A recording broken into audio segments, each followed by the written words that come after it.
السلام علیکم۔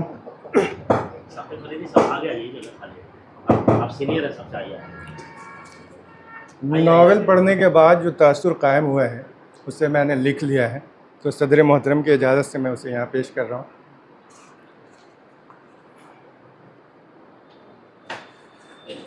میرا یہ خیال ہے کہ کسی بھی تخلیق کی بنیاد 4 چیزوں پر ہوتی ہے: سماج، نفسیات، تاریخ اور فلسفہ۔ ناول مقدس گناہ کی بنیاد میں یہ تمام چیزیں موجود ہیں۔ حالانکہ نجیبہ عارف کہتی ہیں کہ یہ بظاہر ایک سطحی عنوان ہے، مگر ناول کے مطالعے کے دوران عنوان کی آفاقیت کا احساس ہوتا ہے۔ مقدس گناہ کو اتحاد ضدین کے طور پہ دیکھا جا سکتا ہے۔ میری نظر میں یہ عنوان کافی دلچسپ بھی ہے اور کئی معنوں میں اہمیت کا حامل بھی۔ مقدس گناہ ایک دلچسپ اور متنازع تصور ہے جو مختلف ادبی، مذہبی اور فلسفیانہ مکالموں میں زیر بحث آیا ہے۔ عام طور پر یہ خیال انسانی اعمال کے ان پہلوؤں کی طرف اشارہ کرتا ہے جو بظاہر گناہ یا برائی سمجھے جاتے ہیں، لیکن کسی خاص سیاق و سباق میں ان کی مثبت یا نیک نیتی پر مبنی تشریح کی جا سکتی ہے۔ یہ تصور مختلف طریقوں سے سمجھا جا سکتا ہے۔ ادبی و فلسفیانہ تناظر میں مقدس گناہ اکثر اس وقت سامنے آتا ہے جب کوئی کردار ایک اخلاقی یا مذہبی ضابطے کے خلاف کوئی عمل کرتا ہے، لیکن اس کا مقصد نیکی، قربانی یا محبت ہو سکتا ہے۔ ایسے کرداروں کی کہانیاں تضاد اور اخلاقی پیچیدگیوں پر مبنی ہوتی ہیں، جہاں وہ اصولوں کی خلاف ورزی کرتے ہیں مگر ان کا مقصد کسی بڑے خیر کے لیے ہو سکتا ہے۔ بعض اوقات مقدس گناہ کا تصور زیادہ ماورائی اور علامتی ہو جاتا ہے، جہاں گناہوں کو ایک سفر یا جد و جہد کی شکل میں دیکھا جاتا ہے، جس کے ذریعے ایک فرد روحانی یا اخلاقی بلندی تک پہنچ جاتا ہے۔ بعض فلسفیانہ مکاتب فکر میں گناہ کو سیکھنے کا ایک ذریعہ سمجھا جا سکتا ہے۔ مقدس گناہ کا افسانوی اور اساطیری پہلو انسانی زندگی کی اخلاقی اور روحانی پیچیدگیوں کو ظاہر کرتا ہے۔ یہ تصور اکثر اس بات کی طرف اشارہ کرتا ہے کہ بظاہر گناہ ایک بڑے مقصد یا روحانی سچائی کی طرف لے جائے تو وہ ایک طرح سے مقدس بن سکتا ہے۔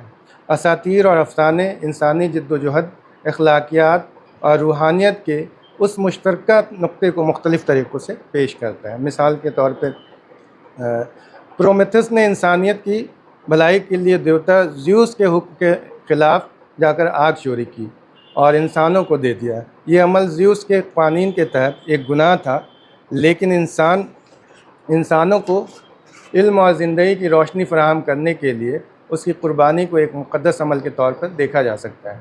یہاں پر گناہ بغاوت ہے، لیکن انسانیت کے لیے فلاح کا ایک بڑا ذریعہ ہے۔ ایڈیپس کی کہانی ایک ٹریجڈی ہے جس میں وہ اپنے والد کو قتل کرتا ہے اور اپنی ماں سے شادی کرتا ہے۔ حالانکہ یہ عمل غیر ارادی تھا، اس کہانی میں گناہ کا تصور قسمت، تقدیر اور انسانی کمزوری کے تناظر میں آتا ہے۔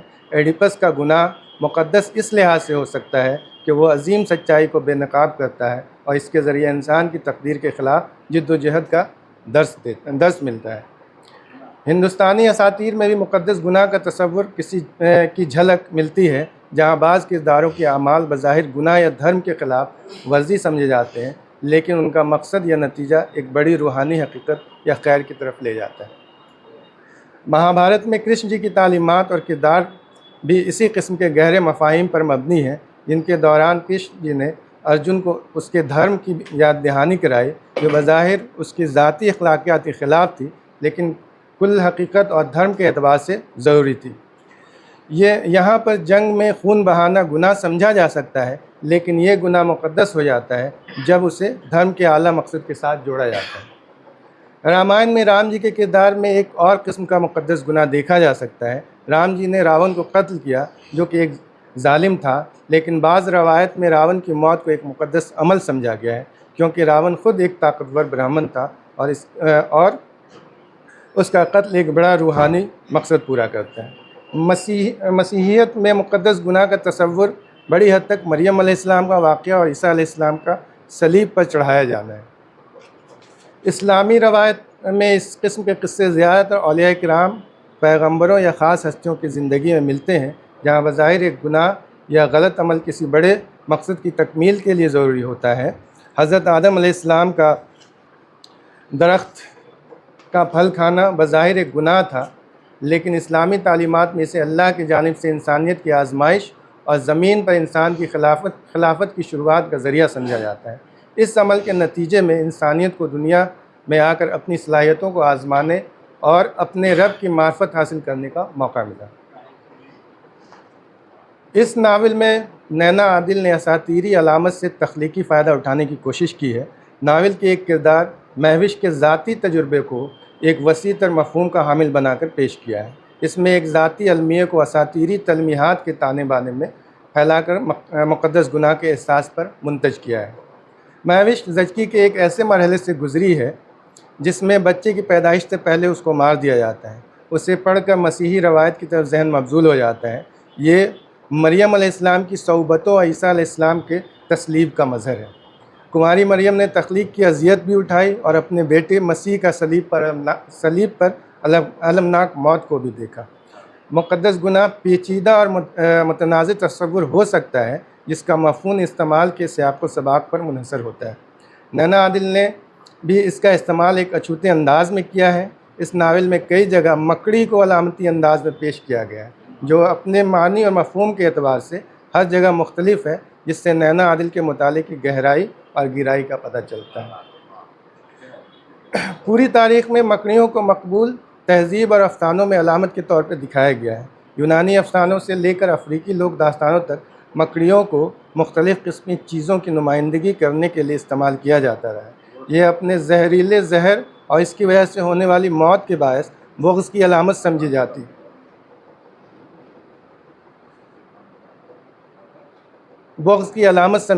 ہے۔ اسے اکثر ایک لعنت کے طور پہ بھی دیکھا جاتا ہے۔ مکڑیاں صدیوں سے مختلف ثقافتوں کے خوف، کہانیوں اور افسانوں کا مرکز رہی ہیں۔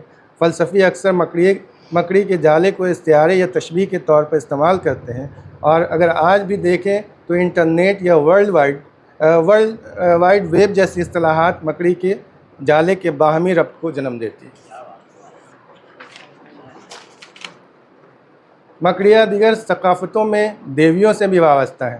مکڑی خالق ہے، وہ موت کا استعارہ بھی ہے اور تخلیقی قوت بھی۔ یہ زندگی اور تقدیر کے ڈیزائن بناتی ہے۔ مکڑیوں کا تعلق الفاظ اور ابلاغ سے بھی ہے۔ مکڑیاں لوگوں اور چیزوں پر جادو کرنے کی طاقت دیتی ہیں۔ قدیم سومیری دیوی اتو کا تصور ایک مکڑی کے طور پہ کیا جاتا ہے۔ پانی کے دیوتا انکی کی بیٹی تھی۔ انکی کی بیوی ننہرسک کی طرف سے خبردار کیے جانے کے بعد کہ وہ اسے بہکانے کی کوشش کرے گا، اتو نے خود کو اپنے جال میں جکڑ لیا، لیکن انکی سے شادی کرنے اور اسے شادی کے تحفے کے طور پر تازہ پیداوار دینے کا وعدہ کرنے کے بعد اسے اندھا آنے دینے پر راضی ہو جاتی ہے۔ اتو کو پیداوار دینے کے بعد انکی نے اسے نشہ پلایا اور اس کی عصمت دری کی۔ ننہرسنگ نے اتو کی چیخیں سنی اور اسے بچایا۔ انکی کی منی کو اس کے اندام نہالے سے نکال کر زمین پہ لگا کر 8 پودے لگائے جو پہلے موجود نہیں تھے۔ ہم اس بات سے انکار نہیں کر سکتے کہ استعارہ اور علامت اپنے اندر حقیقت سے زیادہ معنی رکھتے ہیں، اور اس کو بھی اس یقین کے ساتھ سمجھنا ہوگا کہ ان کا استعمال ایک متحرک عمل ہے جو ہمیں اس اہل بناتا ہے کہ ہم ایک چیز کو کئی معنوں میں پیش کر سکیں۔ نینا عادل کے ناول میں یہ خوبی بدرجہ تم موجود ہے۔ نینا عادل نے اپنے ناول میں مکڑیوں کی علامت کو مختلف اور بہت خوبصورت انداز میں پیش کیا ہے۔ اس حوالے سے کچھ اقتباسات دیکھیں۔ چند تصاویر کسی واضح خیال کی عکاس نہیں اور چند بالکل ریئلسٹک ہیں۔ ایک ڈرائنگ بہت عجیب بلکہ بھیانک ہے۔ اس تصویر میں بچی کی سفیدہ گیلی ٹانگیں نمایاں ہیں، جن پر جگہ جگہ موٹے سرخ دھبے اور کھجلی کے نشان واضح ہیں۔ اس تصویر کے ملگجے پس منظر میں بارش کی تیز بوندوں کے ساتھ مکڑیوں کو آسمان سے برستا دکھایا گیا ہے، اور پھر ٹوٹی ہوئی کشتیوں اور سوکھے ہوئے تالابوں کی چند واضح اور غیر واضح تصاویر۔ سچ تو یہ ہے جب مجھے یہ ادراک بھی نہیں تھا کہ اسکیچ بک کا یہ حصہ بعد ازاں پیش آنے والے چند واقعات کا پیشن گو ثابت ہوگا، اس حد تک کہ دنیا کے کسی گوشے میں واقعات مکڑیوں کی بارش ہوگی تب بھی میں ان صفحات سے نظر چرا کر گزر جانا چاہتی تھی۔ مکڑی کی بارش ایک غیر معمولی واقعہ ہے جو اس وقت ہوتا ہے جب مکڑیاں ہوا میں تیرنے کے لیے اپنے جالے کا ریشم استعمال کرتی ہیں، جو مکڑیوں کی نقل مکانی اور نئی جگہوں پر جانے کی صلاحیت کی علامت ہوتی ہے۔ اس عمل کو بیلوننگ کے نام سے جانا جاتا ہے۔ اب جب آپ لوگ پڑھیں گے ناول کو تو سمجھ میں آئے گا کہ کس طرح سے انہوں نے اس کو استعمال کیا ہے، کس پس منظر میں استعمال کیا ہے، کیونکہ یہاں پہ وقت نہیں ہے پورا اس کو ریلیٹ کر کے میں بتاؤں۔ ابھی خاموشی میں اب ایک اور اقتباس دیکھیے۔ ابھی خاموشی میں گندے ان خوابناک اشعار کے سحر میں گرفتار میں گمسم کھڑی تھی کہ الماری کے اوپر سے رنگ برنگ ڈوریوں میں لپٹے کاغذوں کے چند خستہ پلندے فرش پر آن گرے، جن میں 3-4 بنڈل تو صرف بنگلہ میں تھے۔ یہ بنڈل سوتی کپڑے کے جس مٹیالے تھیلے سے پھسلے تھے، اس تھیلے میں گہرے نیلے رنگ کا ایک خوبصورت کارڈ بھی جھانک رہا تھا۔ میں نے ہاتھ بڑھایا تو مہین ٹانگوں والی کئی حاملہ مکڑیاں اندرونی غلاف کی تہوں میں جا چپیں اور خالدہ نانو کی بڑی بیٹی ریحانہ آنٹی کی رخصتی کا گردآلود دعوت نامہ ہاتھ میں آ گیا۔ ناول میں یہ حاملہ مکڑیوں کے مختلف علامتی پہلو کو دیکھا جا سکتا ہے۔ اگر اس کے مثبت اور روحانی پہلوؤں پر نظر ڈالیں تو اس کے روحانی معنی کی تشریح کرتے وقت سیاق و سباق اور اپنے ذاتی عقائد پر غور کرنا ضروری ہو جاتا ہے۔ مکڑی کا مثبت پہلو اس بات کی نشاندہی کرتا ہے کہ آپ کا سفر تخلیقی صلاحیتوں، صبر، تحفظ اور توازن سے بھرپور ہوگا۔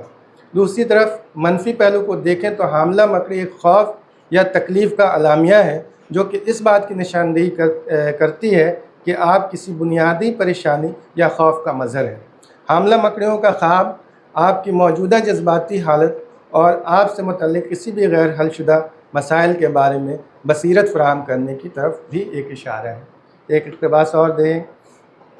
اور وہ ایک تنگ اور بے رنگ باتھ روم کے وسط میں الٹی رکھی بالٹی پر بیٹھی ہے، سر سے پاؤں تک بھیگی ہوئی، بائیں ہاتھ کے درمیانی انگلیوں میں اج جلی سگریٹ دبائے، دائیں ہاتھ سے ایک بھوری مکڑی کا دھڑ مسلتے ہوئے، بال ہمیشہ کی طرح بکھرے ہوئے، گہرے سیاہ گھمریالے بال، ایک بے ہنگم قہقہے کے دوران پوری طرح عیاں ہو جانے والے چمکتے دانت، سنہری بے داغ جلد، آنکھوں میں عجب نامعلوم لا تعلق کی چمک۔ بھوری مکڑی لچک، تخلیقی صلاحیت اور تبدیلی کی علامت ہے۔ یہ زندگی کی ترقی کی طرف رہنمائی کی علامت بھی ہے، لیکن تصویر میں اس کے دھڑ کو مسلتے دکھایا گیا ہے۔ ایک اور اقتباس ہے، کچھ اقتباسات اور پڑھ کے ختم کر دیتا ہوں میں نے بس اتنا کہا، ننا آپ نے کشمیر کی مکڑیاں نہیں دیکھی؟ بہت بھیانک ہوتی ہیں۔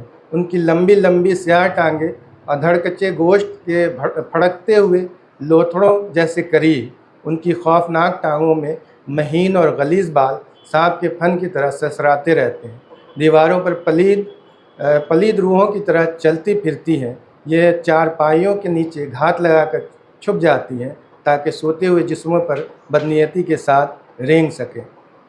پھر ایک اقتباس اور ہے۔ میرا بچہ نہ اپنے باپ کی ہوس گیر فطرت سے واقف تھا اور نہ یہ جانتا تھا کہ اس کی پہلی قیام گاہ کس قدر تاریک اور دہشت انگیز ہے، جہاں بے شمار مکڑیاں ہر سمت چلتی پھرتی ہیں۔ یہ تو صرف اس کی ماں جانتی ہے کہ مکڑی کے 8 پاؤں ماس میں کیسے نشان گودتے ہیں اور روح میں کس طرح جالے بناتے ہیں۔